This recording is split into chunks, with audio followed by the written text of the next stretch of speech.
বিজয়, Covid হাসপাতাল পরিদর্শন করে স্বাস্থ্যমন্ত্রী কি বললেন? দেবাশিস, এখন পর্যন্ত স্বাস্থ্যমন্ত্রী কোনো ব্রিফিং করেনি। তবে ডিএনসিসি হাসপাতালে পৌঁছানোর পর থেকে তিনি আইসিইউ থেকে শুরু করে যে শিশু ওয়ার্ড রয়েছে সেখানে পরিদর্শন করেছেন।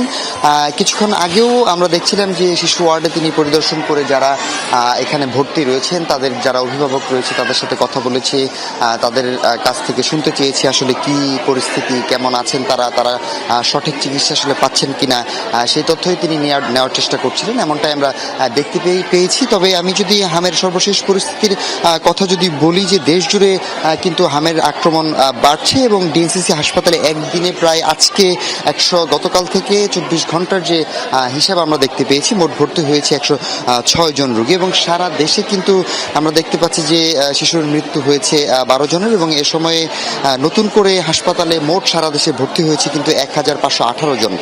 এছাড়াও যদি বলি যে ডিএনসিসি হাসপাতালে কিন্তু যারা ভর্তি রয়েছেন তাদের চিকিৎসা এখনো চলমান রয়েছে এবং তাদের চিকিৎসা যেন সর্বোচ্চ পর্যায়ে দেওয়া সম্ভব হয়, যেহেতু শিশুদের বিষয়টি, সেই সব কিছু মিলিয়ে কিন্তু আসলে তারা তাদের চেষ্টা করছে, এমনটাই তারা জানাচ্ছে। এবং চিকিৎসকরা আসলে দাবি করছেন যে ভর্তি হওয়া রোগীদের প্রায় 70%ই ঢাকার বাইরে থেকে এসেছে এবং প্রান্তিক পর্যায়ে যারা চিকিৎসা সংকটের কারণে দেরিতে রোগ শনাক্ত হচ্ছে এবং টিকার বাইরে থাকার কারণে কিন্তু এই পরিস্থিতি আরো উদ্বেগজনক হয়েছে, এমনটাই তারা বলছেন। এবং সারা দেশে আশঙ্কাজনক হারেই কিন্তু আসলে হামের সংক্রমণ হচ্ছে, এমনটাও তারা জানছেন। তবে স্বাস্থ্য অধিদপ্তরের তথ্য মতে যদি বলতে চাই যে জেলা ও উপজেলা পর্যায়ে সরকারি হাসপাতাল এবং স্বাস্থ্য কমপ্লেক্সগুলোতে হামের চিকিৎসা নিশ্চিত করতে নির্দেশনা দেওয়া হয়েছে এবং বিশেষ হাম ওয়ার্ড চালু করার কথা জানিয়েছে কর্তৃপক্ষ এবং সারা দেশেই আসলে এই নির্দেশনা দিয়েছে স্বাস্থ্য অধিদপ্তর। এবং রাজধানীর মহাখালী ডিএনসিসি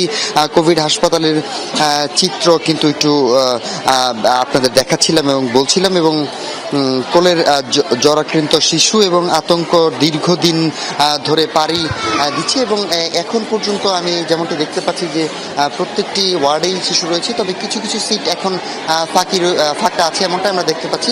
তো সব কিছু মিলিয়ে যদি বলি দেবাশিস, যে হামের যে পরিস্থিতি আমরা দেখতে পাচ্ছি এটি দিন দিন বাড়ছে এবং মৃত্যুর সংখ্যাও কিন্তু বাড়ছে। তবে সরকারের পক্ষ থেকে তারা বলছেন যে তারা সর্বোচ্চ চেষ্টা করছেন যত তাড়াতাড়ি সম্ভব এই। ধন্যবাদ বিজয় আমাদের সাথে যুক্ত হবার